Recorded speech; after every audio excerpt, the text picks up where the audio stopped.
الله سبحانه وتعالى سورة النساء بلو مقراف بابجبت لاي من يلان الرجال قوامون على النساء بما فضل الله بعضهم على بعض እና ይቺ አያት ሱብሃንአላህ አንዱ ዓሊም ተጠየቁ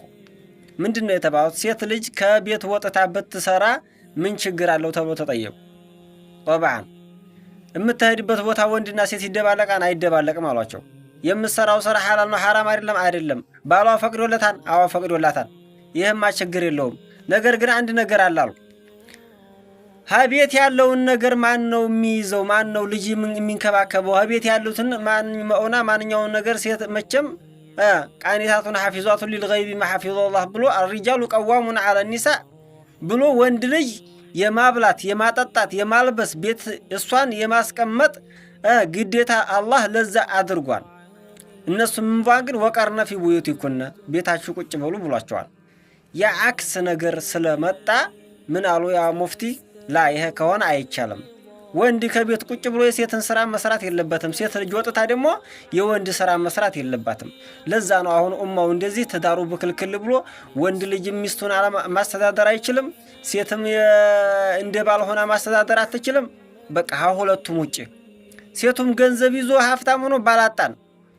ወንዱም ደግሞ እንዳናገባ ብር የለንም ፈያ ሱብሃንአላህ ሹፍ የሸይጣን መንገድ ተከትለን የምንሄዳቸው ጉዞዎች የምን ያህል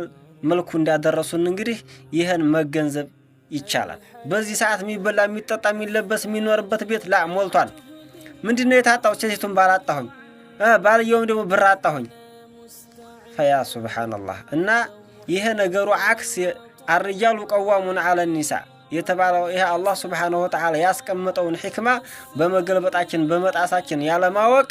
የመጣው ችግር እንግዲህ እዩትኝ አንድ ሴት በተለይ አሁን ስደት በመጣበት ሰዓት ስንት አመት ለፍታ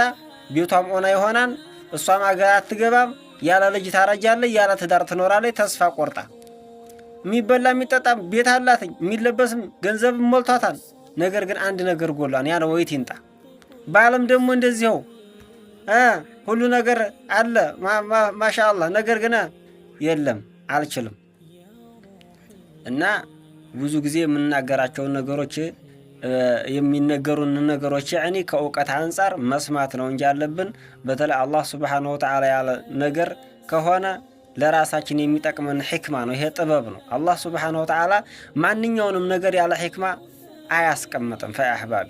እንደው እስልምና ሁለት ሶስት አግቡ ብሏልና ተብላችሁ ተበደልንም አይባልም ይሄ አላህ Subhanahu Wa Ta'ala ያስቀመጠው ጥበብ ነው والله ጥበቡን በህስ አድርጋችሁ ብታስተነቱ እናንተም በትሉትኝ ታገኙት ነበር ነገር ግን ማን ነው ወደዛ ነገር የሚገባው ማን ነው ይሄን ነገር አንብቦና ተረድቶ ወደ ዕውቀት ጎዳና የሚመጣው